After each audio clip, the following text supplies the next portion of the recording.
Like coming into Sacramento down I-80 this afternoon. Tonight Live Triple Doppler lit up, showing you how that rain and even some snow are now moving across Northern California. Yeah, you can see a bit of yellow there in between us. We have a team of reporters covering the weather tonight and its impact on Halloween plans, fire season, and of course the drought. And with that, let's start with KCRA3 Chief Meteorologist Mark Finan. He's tracking Doppler and more tonight. Mark. Yeah, we have been seeing some generally light rain in the valley. With every now and then we'll get a pocket of some heavier rain. Let me show you just the way the last 3 hours have gone. This is a time lapse, and you can see the general line here. If you just call that a line, you can see how the general line is moving off to the east, leaving areas like San Francisco up toward the Vacaville area in drying with just a few scattered showers. The best rain right now is along I-5 and to the east. Let me give you a couple of closer looks here. So this is Sacramento County. There's another pocket of heavier rain going through the downtown Sacramento area, but also a break. And so right now, Roseville, Rockland, and Lincoln, for the most part, are dry, but we'll get a bit more of that rain. And then farther to the south in San Joaquin County, here too, we saw some pretty steady rain about an hour or so ago in Stockton, but for now it has stopped, but shifted farther to the east in the eastern part of San Joaquin County with just a few more scattered showers back to the west. And then farther to the south, this is where we're seeing the heavier rain. Notice this area of yellow that is now just to the west, by only about a half a mile or so, of downtown Modesto. And this is the heaviest rain that we not only have on Doppler, but we'll most likely see throughout the night tonight. Let me expand the view for you a little bit, and you'll notice this area of enhanced rain coming up across the Coast Range and heading into Stanislaus County, where we'll most likely see the heaviest rain tonight. We have two reporters showing you what the rain is doing in the valley. Let's start with KCRA3's Linda Muma, who joins us live from Modesto. Yeah, Mark, we are live at the Summoning Halloween Street Party in downtown Modesto, where organizers moved the party from the street into the two-story garage you see behind me because of the rain. Weatherproof fun is what they're now calling it. The rain got started really coming down at 3:30 this afternoon and really hasn't let up since. It was expected, so instead of setting up the festivities in the street, event staff took advantage of the 40,000 square foot space in the 11th Street garage to set up stages for dancing, DJs, and live music on the first level, as well as a haunted maze on the second level of the garage. And this, of course, wasn't the only event impacted by the wet weather. Earlier today, workers at the House Modesto moved some of the inflatables for the kids from outdoors into the sanctuary of the church. Crews also set up stations for games, face painting, and other activities inside as well. Well, we were going to have outside in this area here all the inflatables and all the carnival games. So it was our outdoor entertainment, and we had a truck over there. So that was all outdoor entertainment we were supposed to have, and so we moved indoors now because of the rain. Now, this year's theme for the House Modesto is Wonkalicious Chocolate Fest. That event runs from 5 tonight and is free for the entire family.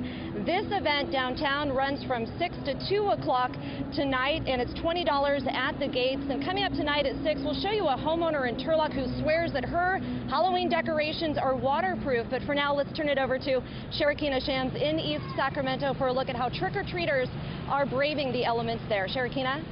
Linda, it's certainly raining here. It was just a sprinkle earlier, but now it feels like it's getting to be a stronger, steadier rain, and that is what trick-or-treaters are braving. You can see it's raining on them now as they make their way through here. Some of them are lucky enough that their costumes are helping keep them covered up and protected, but you can see no umbrellas. And take a look at the ground. This is what they will walk through all evening for however long they are out here as they make their way through this neighborhood in East Sacramento, searching for arms full of treats. Residents who've got their homes decked out have had some tricks up their sleeve to protect their decorations. It may not be ideal, but it will still be Halloween, with tarps protecting all the carefully placed decorations.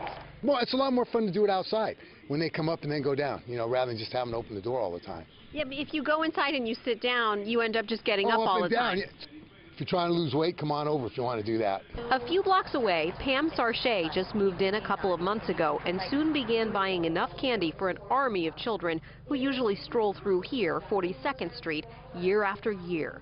We bought the house the end of August, and you have to do disclosures. And they disclosed over 1,000 trick-or-treaters. At least the skeletons are dry on her covered porch, but the porch doesn't cover everything. We're planning on being out on our lawn with my son and his wife and a girlfriend and her husband, and we don't want to get completely soaked either. Meanwhile, into your gutter. At Hollywood This is Hardware to in Land divert Park, the water they're selling away plastic from sheets to divert gutter water, galoshes, tarps, and the manager says sprinkler fittings to people trying to conserve water. People are just there really conscious this year of the water. And the decorations are not just out. This time of the evening, they're lit up. Here in the Fab 40s neighborhood, they're expecting it to get busier and busier, obviously, over the next hour. So for more on just how much rain will fall tonight, let's head over to KCRA 3 Chief Meteorologist Mark Finan. And Sherakina, I think where you are, in other parts of, like, let's say Sacramento County into the west, after just a little bit more rain, once we get past about 6 o'clock or so, I really think a lot of Sacramento County is going to dry out, and many valley locations are going to do okay for trick-or-treaters. The foothills are probably going to be a different story.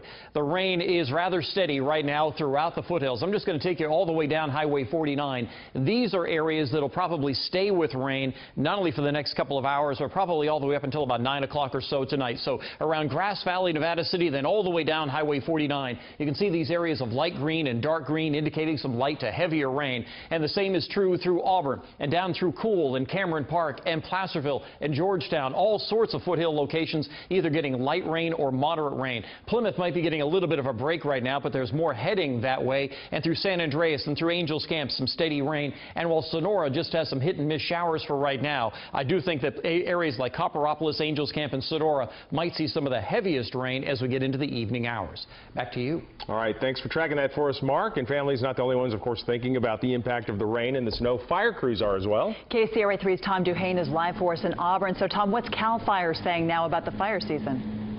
Well, what CAL FIRE says might surprise you, but when you can maybe not if you consider that last night the Grass Valley unit of CAL FIRE had to fight 2 wildland fires, both very small. We'll hear their comments in a moment. First, let me show you what I saw this afternoon.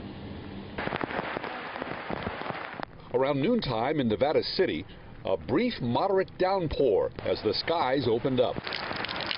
A FedEx delivery man hustled in the rain, but the tourists were taking their time, not really unhappy with the weather. You guys ready for the rain? We're ready. Yeah. Love it. Finally. Droughts over. Oh, it's wonderful. I love it. It's been a long time since we've had some, right? Yeah, exactly. Wonderful. For this canine, it's not a costume, it's his weather gear. In Grass Valley, the streets were wet, but the rain was on and off. And it did not dampen the enthusiasm of trick-or-treaters. And people kept saying, glad that we're getting all the rain that we can because, you know, we need the rain in California. And what does CAL FIRE say about this latest storm? It helps, but the wildland fire danger is still with us. This fire crew here behind us was on a fire last night right in Auburn. We had about an acre. They were out there till about midnight last night working on that one. And so, again, the weather is helping, and we are happy to see some snow coming into the hills. But if it doesn't stay with us or we're not getting numerous storms, we're looking at more problems ahead. So obviously it's cooler, it's wetter, but the drought not quite over yet. We'll hear more from CAL FIRE coming up at 6. I'm Tom Duhane in Auburn, KCRA 3 News. All right, Tom, thanks for that part of our coverage. Now we move our focus to the high country, where they are waiting for what could be the best snowfall in the Sierra in quite some time. Looking cloudy out there right now. Let's bring Mark back now. So, Mark, talk a little bit about the snowfall you're expecting here over the next day or so. Yeah, and so far it's been relatively quiet in the Sierra, especially on the east side of the Sierra. You just saw a look from Lake Tahoe, where it is now cloudy. It was sunny throughout most of the day on the east side of the Sierra, but now the rain and snow is beginning to pick up in the Sierra. It's still relatively warm, so even though Doppler is currently showing perhaps a bit of a rain-snow mix here at elevations above 7,000 feet, for the most part it is actually rain right now. Let me show you just the way it looks at Kingvale. This is around 6,000 feet, and you can see Interstate 80 is just wet at this time, and it will take a while to get that pavement cold enough to have any snow that does fall stick. So the next couple of hours are probably still be without chain controls. And farther to the south along Highway 50, as you can see here, it also isn't all that bad right now, but I do expect that this will be picking up tonight. And by tomorrow morning, I wouldn't be surprised if on 50 as well as on 88, we do have chain controls by then. But it is going to get more active as we go through the night in the Sierra. And for more on that, let's go to KCRA 3's David Bieniek, who joins us live from Donner Summit. David?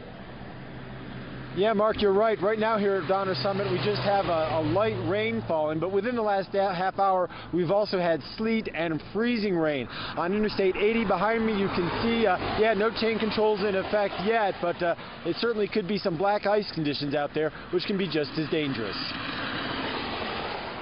The chains are on the tires and the plow is on the pickup. At the garage for this homeowners association in Tahoe City. It's probably a solid week of getting ready with the equipment. By morning, jack-o'-lanterns should be covered in snow, so should the streets of downtown Truckee. But the Truckee River, which stopped emptying out of Tahoe earlier this month, will likely still be too low to flow. I'm always ready for the snow to happen in October, less ready in March. Some people in the Sierra Nevada have been splitting firewood and looking forward to benefits of the storm. It'll make the hunting good. How does it make the hunting any different? The water and all that moves the deer around. Trick-or-treaters filed out of Truckee Elementary School, ready to hit the streets regardless of the conditions. We'll try, huh? We're going to try to trick-or-treat as best as possible, huh? It doesn't scare us. Not at all? No, we go regardless. Still, witches, princesses, and superheroes will need to dress in layers. Do you have to change your costume at all when it gets cold? No. No? What if Mom wanted you to put a coat on over top of it? I might do it. Yeah, he might do it, but it's hard to tell a Star Wars stormtrooper what to wear. That's a conversation that a lot of families will be having throughout this year tonight. At Donna Summit, I'm David Meany, KCRA 3 News. David, thank you for the live update on